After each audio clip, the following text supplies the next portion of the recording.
अच्छा, ये बेसिकली आपका जो टॉपिक है ना, वो इस चीज पे है कि हम जो है अपने अमल से पहचाने जाते हैं, ना कि अपनी उम्र से।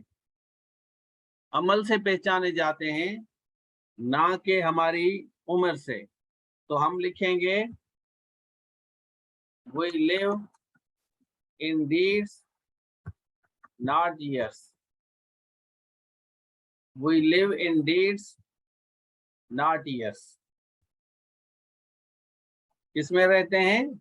हम डीड्स में रहते हैं, ईयर्स में नहीं रहते। मतलब हमारी उम्र का इसको कोई फर्क नहीं पड़ता। जो यहाँ पे कह रहे हैं ना, अगर कोई बंदा यंग, अगर जिसकी डेथ हो जाती है लेकिन उसने अच्छा काम किया है तो उसको याद किया जाएगा। मतलब उम्र का ताल्लुक नहीं है, ठीक है, उम्र का ताल्लुक नहीं है। आपने अच्छा काम किया है जिंदा होते हुए तो उसका काम जरूर है। अगर आपने जिंदा होते हुए कुछ भी अच्छा नहीं किया तो फिर आपको याद नहीं किया जाएगा। ये है आपका बेसिकली इसका title, we live in deeds not years. ठीक हो गया, चलें। फिर हम आते हैं, what is the meaning of underline word existence. अब एग्जिस्टेंस का क्या क्या मकसद है? एग्जिस्टेंस, क्या बात कोई बच्चा बताए? नहीं, डीड्स में इम्प्लीमेंटेशन नहीं है, नीचे मैंने वर्ड दिया है, वो मैं आपको बताता हूँ। वो मैं आपको एग्जिस्टेंस का की मीनिंग मुझे बताएं, क्या होना चाहिए? वजूद।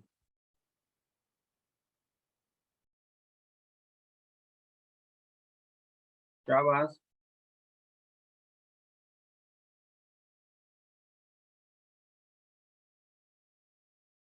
अच्छा, अपीयरेंस, लाइफ। अच्छा, लिविंग। सही, वेरी गुड।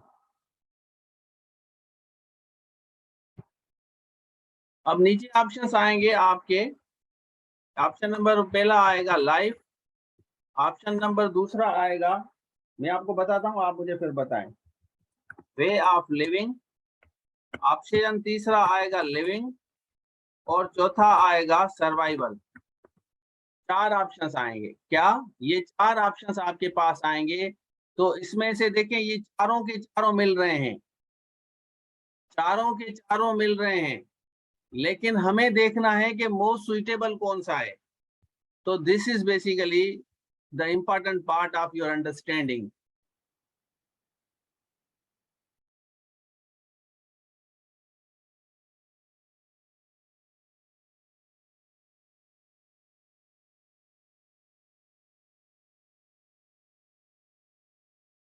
अच्छा, लाइफ है। अच्छा, लाइफ।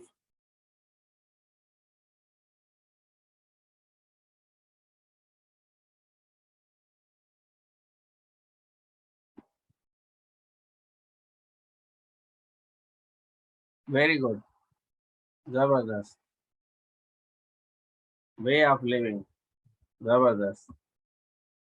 निदा इम्तियाज, निदा ने दो निदा हैं, वो बता रहे हैं। देखें, सारे के सारे जवाब आपके सही हैं, जवाब सारे सही हैं, लेकिन हम ढूंढेंगे मोस्ट सुइटेबल। तो मोस्ट सुइटेबल होगा वे ऑफ लिविंग। क्या होगा? वे ऑफ लिविंग, कि आप जिंदगी किस तरह गुजारते हैं। तो फिर भी सही बता रहे हैं निदा, इम्तियाज, निदा ने सही बताया, वे ऑफ लिविंग। हम बेसिकली जिंदगी किस तरह गुजार, देखें, ये existence on earth. Existence on earth तो जिंदा तो है, लेकिन जिंदा क्या? जिंदा आप जिंदगी किस तरह गुजारते हैं, आपका तरीकेकार क्या है, रहने सहने का तरीकेकार। कॉन्टेक्सचुअल मीनिंग देखनी है।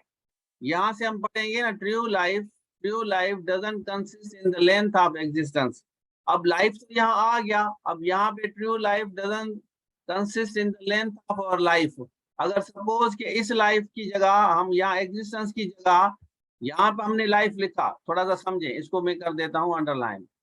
ठीक है, इसको मैं कर देता हूँ अंडरलाइन, बड़ा कर देता हूँ, इसको अंडरलाइन कर देता हूँ। अगर मैं इस एग्जिस्टेंस को, सपोज कि मैं इसकी जगह तो लाइफ लिखूं तो सेंस देगा? True life doesn't consist in the length of our life, sense देगा? नहीं देगा ना। तो यहाँ पे अगर मैं लिखूं true life doesn't consist in the length of our our way of living, अब सेंस दे रहा है। क्या बात बताएं, थोड़ा सा देखें, डिस्कस करते हैं, कॉन्टेक्चुअल मीनिंग हम ढूंढेंगे ना। अब आप मुझे बताएं कि true life doesn't consist in the length of our way of living. और वे ऑफ लिविंग मतलब हम जिंदगी कैसे गुजारते हैं, कहाँ पे गुजारते हैं, जमीन पे। किस पे गुजारते हैं, जमीन पे। ठीक हो गया। तो अब हम अगर इसको रिप्लेस करें कि एग्जिस्टेंस को अगर वे ऑफ लिविंग के अप्लाई करें तो जबरदस्त हमें सेंस दे रहा है। आप देखें, एक आपको परफेक्ट जो है आपको सेंस देगा, क्योंकि अगर लाइफ यहाँ भी लिखा है, यहाँ भी लाइफ लिखते हैं तो फिर थोड़ा सा वियर्ड लग रहा है ना। तो हमें ये देखना है कि भाई हमारा जो कॉन्टेक्चुअल मीनिंग है, देखें एक सेंटेंस के थ्रू मैं आपको काफी चीजें समझाने की कोशिश करूंगा। काफी बच्चे पूछते हैं कि सर रीडिंग कम्प्रीहेंशन किस तरह समझे। रीडिंग कम्प्रीहेंशन का मकसद ही है आपकी समझ, कि आप चीजों को समझते कैसे हैं। जो बच्चा चीज को समझ गया, रीडिंग को समझ गया, वो बच्चा कमाल करेगा। ठीक हो गया। तो वे ऑफ लिविंग, यहाँ पे हमने वर्ड लिखा था एग्जिस्टेंस। अब मैं वही वर्ड लिखता हूं जो मैंने लिखा था। ठीक है, तो यहाँ पे क्या होगा, वे of living. But in the noble and the heroic deeds. अब नीचे हमने लिखा है डीड्स, यहाँ पे देखें डीड्स, हमने ये वर्ड लिखा है ना डीड्स। अब डीड्स का हमें सिमिलर वर्ड ढूंढना है। क्या, अब डीड्स का हमें सिमिलर वर्ड, हम नंबर 1 लिखते हैं वर्क, नंबर 2 हम लिखते हैं परफॉर्मेंस, नंबर सी हम लिखते हैं कि एक्ट्स, और नंबर डी हम लिखते हैं नन ऑफ देम। अब मुझे बताएं, सारे के सारे जो है एक दूसरे से मिल रहे हैं या नहीं मिल रहे, क्या बात बताएं।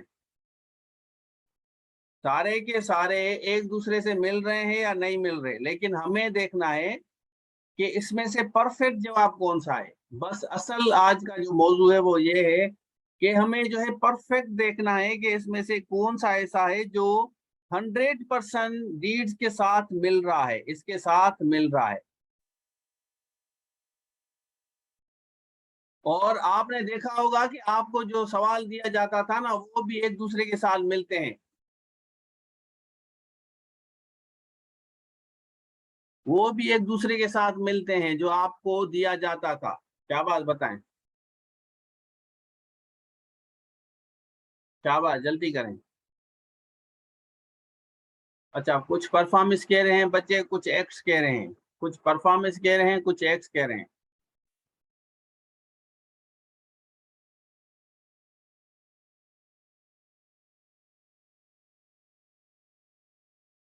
मिल रहे हैं ना, जबरदस्त।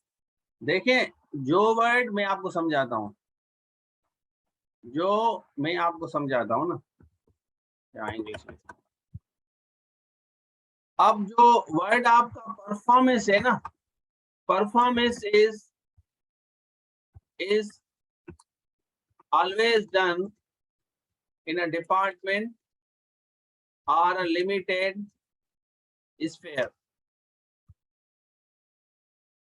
limited domain।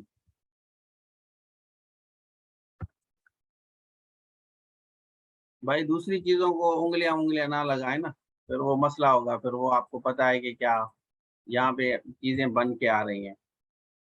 और जो आपके एक्स होते हैं, जो आपके एक्स होते हैं, वो आपके एक्स क्या होते हैं, ये ब्रॉडर टर्म है, ब्रॉडर टर्म है।